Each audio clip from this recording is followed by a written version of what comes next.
Bueno, en esta charla vamos a hablar de Layouted Grid, una app para generar y aprender CSS Grid Layouts. Vamos a meternos en cómo funciona y en el stack con el que lo estamos desarrollando. Mi nombre es Matías Capeleto, estoy al frente del área de cultura y trabajo remoto en Lenio Labs, que se especializa en desarrollo frontend, data visualization y nuevas tecnologías. Layouted Grid es una de las herramientas open source que compartimos desde la empresa con la comunidad. El app fue la puerta de entrada para involucrarme en el ecosistema de Vite y Vue. Desde que abrimos el código, usamos el app para probar features experimentales de Vue, lo que nos permitió participar dando feedback en algunos de los requests for comments en donde se estaban definiendo. Además, usamos Vite desde las primeras versiones, y parte de ese proceso me llevó a participar activamente de la comunidad desde sus inicios y ser ahora parte del equipo que está manteniendo el libro. Entonces, ¿para qué sirve CSS Grid? Imaginamos que queremos hacer un layout básico para un web app. Tenemos la estructura en HTML que define el header y el footer, un sidebar con configuración y el contenido que es una lista de fotos y las personas que aparecen en ellas. ¿Cómo tiene que ser nuestro CSS para lograr este diseño? Por ejemplo, ¿cómo ponemos el footer a donde tiene que ir?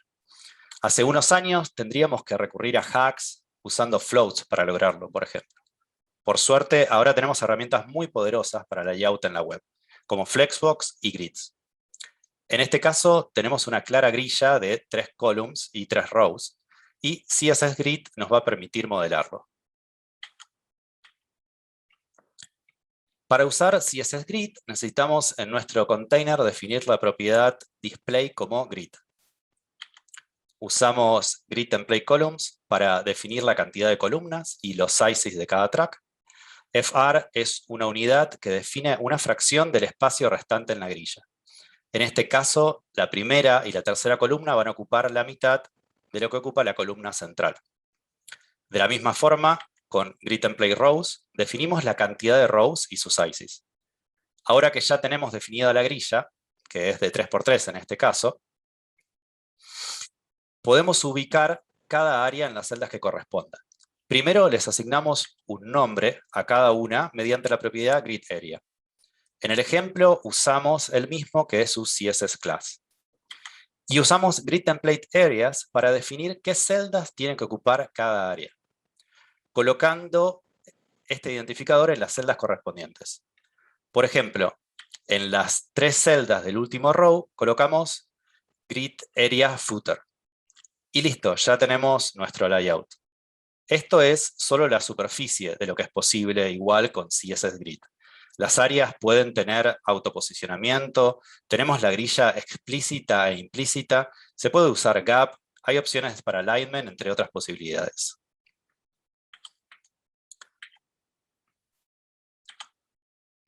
Hace ya unos años se nos ocurrió hacer una herramienta dentro de la empresa interactiva para generar CSS Grid visualmente.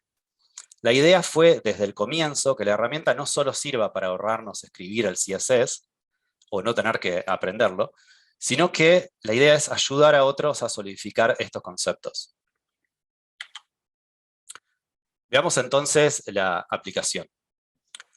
Layouted Grid nos permite definir las áreas, por ejemplo, dibujándolas, podemos decir que acá va a haber un header, y vemos reflejado en el código directamente el CSS y el HTML que es necesario para producir este layout. Podemos poner, por ejemplo, un sidebar y el content. Y tenemos todo lo que necesitamos para copiarlo y usarlo en nuestros componentes o en nuestro web app. Podemos exportarlo CodePen o CodeSandbox. Pero de nuevo, lo que nos importa realmente, más allá de que está bueno que podamos usar el app para generar rápidamente un layout, es poder mostrar cómo funcionan estos conceptos.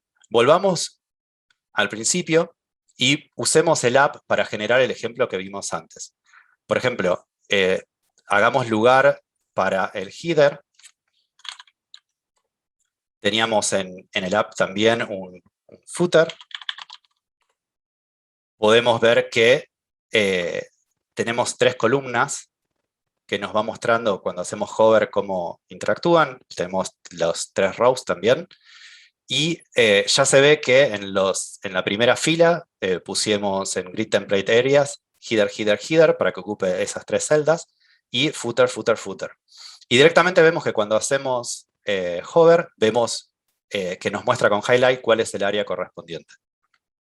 Para completar el layout anterior, teníamos un área para config, teníamos un área para las personas y un área para fotos.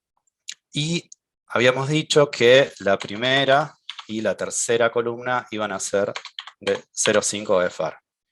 Y podemos agarrar y el footer hacerlo más parecido al diseño original. Y ya está, en muy poco tiempo podemos generar el HTML y el CSS que habíamos visto antes. Pero, de nuevo, esto es solo algo de lo que puede hacer CSS Grid. Y, por ejemplo, podemos empezar a jugar con el gap. Ponemos que tenemos un row gap de 25 píxeles y un column gap también de 25 píxeles. Y podemos ver en el código cómo, qué es lo que necesitamos de CSS para generarlo. Ahora bien, en la versión 2 de Layouted Grid agregamos muchas más features. Vamos a volver también al principio, así podemos mostrar algunas. Lo que estábamos usando hasta ahora era posicionamiento explícito de las áreas. Pero también podemos colocar áreas y dejar que el algoritmo de posicionamiento sea implícito. Por ejemplo, si apretamos este botón de más, vamos a agregar un área que se va a colocar en la primera celda que esté vacía. Vemos acá que en Grid Template Areas no estamos ocupando ninguna celda y que el div no tiene ningún identificador porque no lo necesitamos. Podemos agregar otra, y lo mismo se van a ir colocando, ocupando primero todo el row y después cayendo al segundo row cuando ya sea necesario. Tenemos en Implicit Grid opciones para controlar cómo va a ser este posicionamiento. Por default, el Grid Autoflow es row, eso significa primero ocupar todo el row y seguir al segundo row, pero podemos elegir que sea column, y lo que va a pasar es que va a elegir primero el column y después va a seguir. Y estamos viendo también qué es lo que necesitamos en el CSS para poder generarlo. Volvemos. Y algo interesante es que hasta ahora también siempre hablamos de la grilla explícita. Cuando seguimos agregando áreas, va a llegar un momento en donde no va a haber más celdas disponibles. Y en ese momento, igual el grid se va a adaptar para hacerle lugar a otra área. Cuando agregamos una más, lo que pasa es que se genera un nuevo row que es, en este caso, implícito. Podemos ver que este row implícito se controla con el template de Grid Auto Rows. En este caso hay uno solo, y podemos ponerlo con 0,5 para que sea más claro cuáles son los implícitos. Si seguimos agregando más, ahí agregué más rows explícitos, así que vamos a borrarlos, y agregamos más áreas, y seguimos viendo cómo se van agregando. Esto está muy bueno para ver cómo funciona y también cómo interactúa. Por ejemplo, podemos borrar alguna de estas áreas, que tenemos un montón ahora. Y podemos ver cómo interactúa si hacemos un área explícita en este lugar. Vamos a ver que estas celdas ahora están ocupadas en el Grid Template Areas de manera explícita, y entonces las áreas que son implícitas van a terminar, digamos, no tienen lugar ahí y van a terminar ocupando el resto de los lugares y generan una nueva row implícita. Otra feature que se agregó también es la posibilidad de controlar con Grid Placement cómo alinear, justificar los ítems. Por ejemplo, podemos elegir justificar todas las áreas dentro de su celda correspondiente o conjunto de celdas, como en el área A, centrarlas horizontalmente o alinearlas también digamos, de manera central. Y no solo eso, sino que, por ejemplo, podemos elegir un área en particular y con Justify Self o Align Self, elegir que para esa particular no va a seguir lo mismo que el container, sino que vamos a terminar eligiendo, en este caso para esa área, que va a funcionar con otra alineación. A la derecha, a la izquierda, lo mismo de esta manera. Volvamos entonces.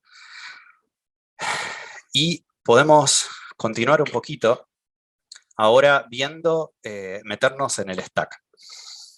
Como adelanté antes, nuestra idea siempre fue aprovechar el app para probar nuevas tecnologías. Y para construirla estamos usando Vite, Vue 3 y Vue.use. En cuanto a Vite, es una nueva herramienta para construir apps que ocupa el mismo lugar que otras como Webpack, Rollup o Parcel. En Build Time, cuando creamos el bundle para producción, se puede pensar a Vite como un setup optimizado de Rollup.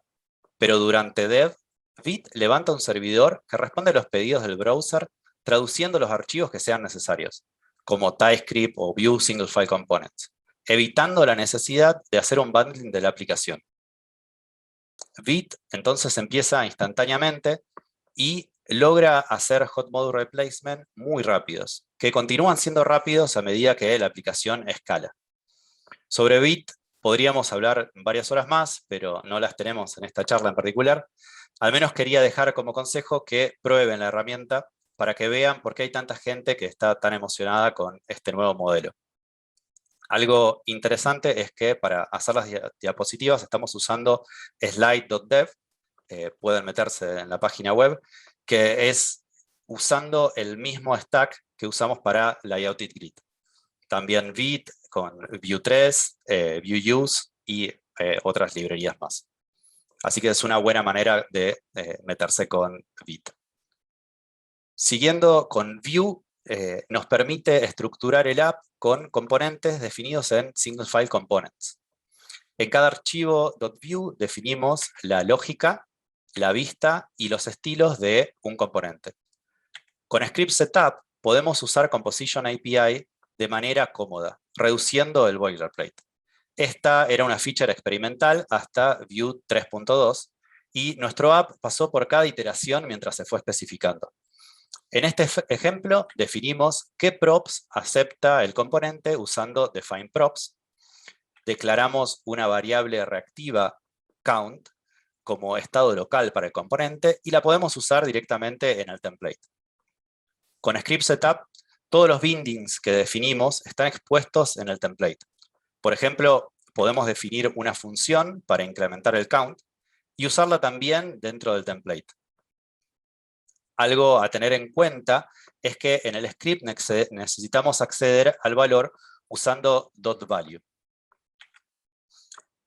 También podemos acceder a estado derivado con computed y en Vue 3.2 también tenemos la posibilidad de usarlo en el style usando vbind. Ahora, esto se sigue mejorando. En estos momentos se está discutiendo un request for comments llamado refsugar, que va a permitir usar las variables reactivas sin necesidad de la indirección de .value, ni los imports para ref y computed. Nosotros ya tenemos un branch en GitHub para testear y poder dar feedback, así si alguien está interesado puede meterse y mirarlo. En este caso, directamente vamos a poder, se ve bien en el ejemplo, que podemos decir count o 20 más count sin acceder al .value. Y si usamos el ejemplo, que lo tenemos acá dinámico, podemos ver que cuando apretamos increment, el count va incrementando y también el size, usando font size del emoji, se va agrandando. Y una de las ventajas de Composition API es que nos permite extraer la lógica reactiva en funciones reusables.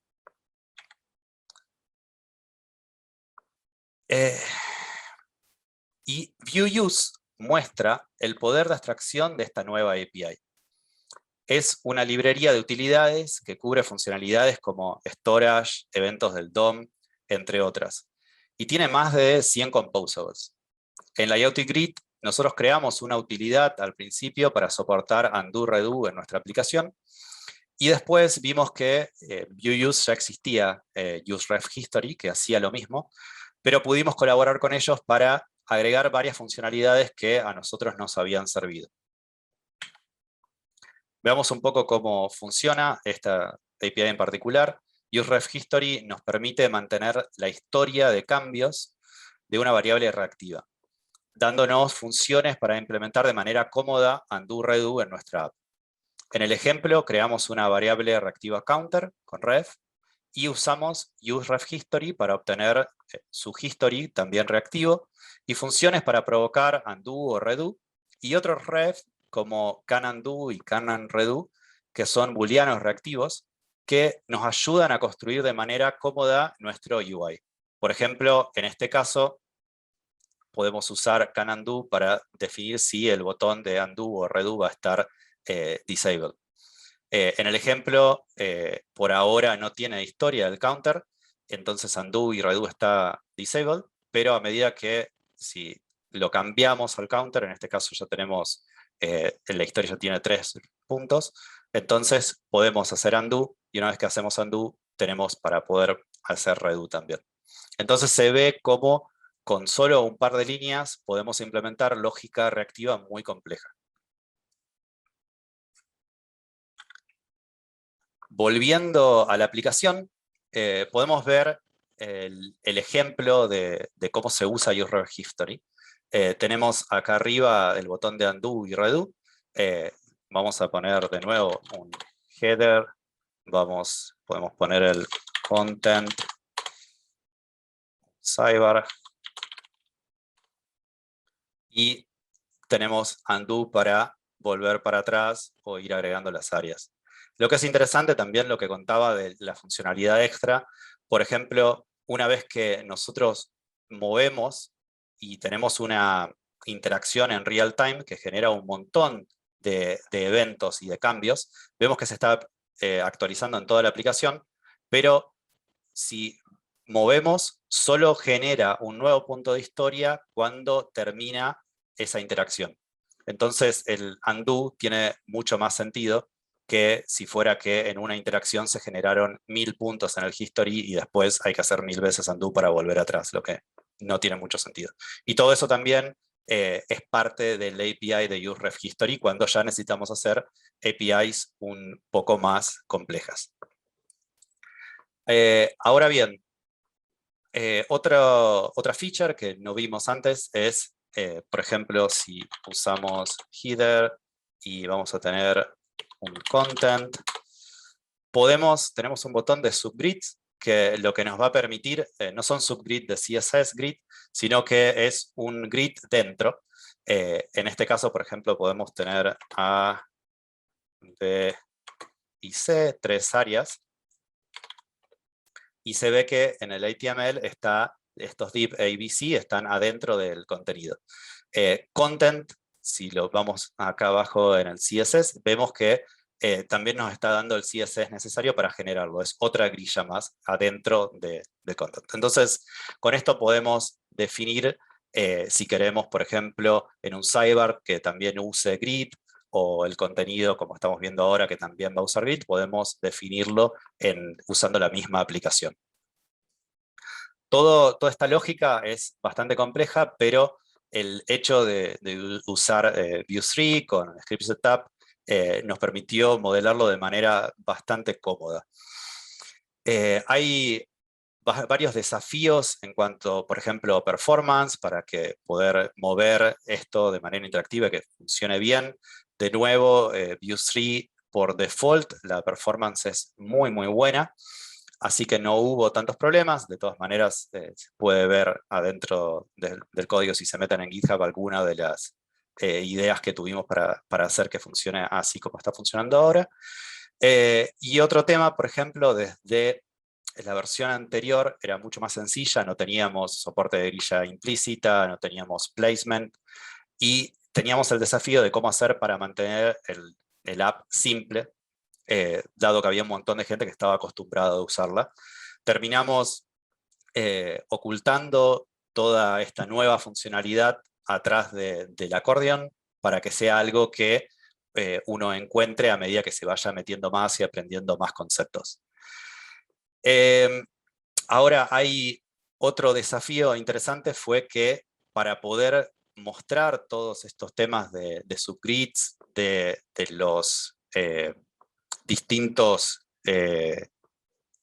digamos, todo lo que se puede hacer en las áreas y que sea cómodo de usarlo, tuvimos que implementar el algoritmo de posicionamiento implícito nosotros de nuevo en la aplicación.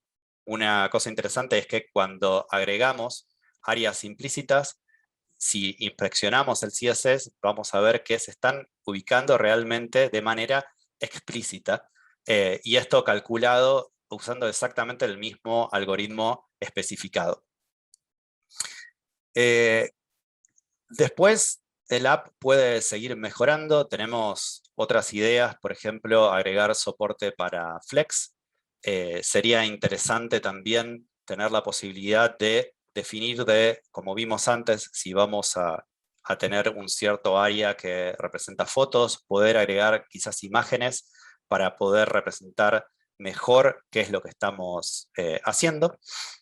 Y después, nada, hay un montón de cosas que se pueden seguir mejorando. Hay temas interesantes como, por ejemplo, que el código no es editable, pero si podemos editarlo y movernos con las flechas, y parece como que estamos editando, estoy tocando las flechas, digamos, para arriba, para abajo, y parece como que estamos editando código real. Eso está simulado para que parezca como un mini editor de código. Pero cuando agregamos, por ejemplo, distintas áreas, podemos también agarrar un área y posicionarla en distintos lugares. Todo esto no es un editor de código normal, sino que realmente es parte del app interactivo. Bueno, para terminar, quería compartir algunas de las menciones que recibimos sobre el app. La primera, a la izquierda, es de Adi. Es un DevRel que trabaja en Google y que la verdad nos ayudó bastante a hacerla popular, porque ya la compartió creo que unas 3 veces en Twitter a todos sus seguidores. En este caso está compartiendo un layout bastante complejo que hizo usando la versión 2 ahora cuando la lanzamos hace poco. Y las otras dos son de desarrolladores de Microsoft que trabajan en las DevTools de Chromium y Edge. La de Patrick de arriba está diciendo que sería muy bueno tener algo parecido a Layout Grid en la herramienta del browser. Y la de Rachel contándonos que usaron el app para generar casos de test mientras ellos desarrollaban el editor de Grid que ya está disponible en las DevTools. La verdad que para nosotros es súper interesante tener estas interacciones con los desarrolladores de DevTools. Nos encantaría que en algún momento Layout Grid quizás no sea algo necesario porque ya está integrado dentro del browser.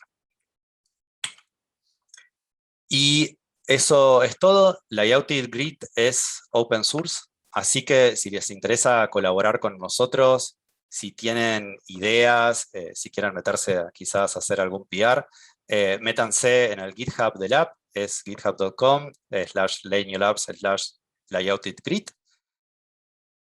Nos pueden seguir en Twitter en @layoutit, y el app se encuentra en grid.layoutit.com. Así que gracias y espero que disfruten de Nerdearla 2021.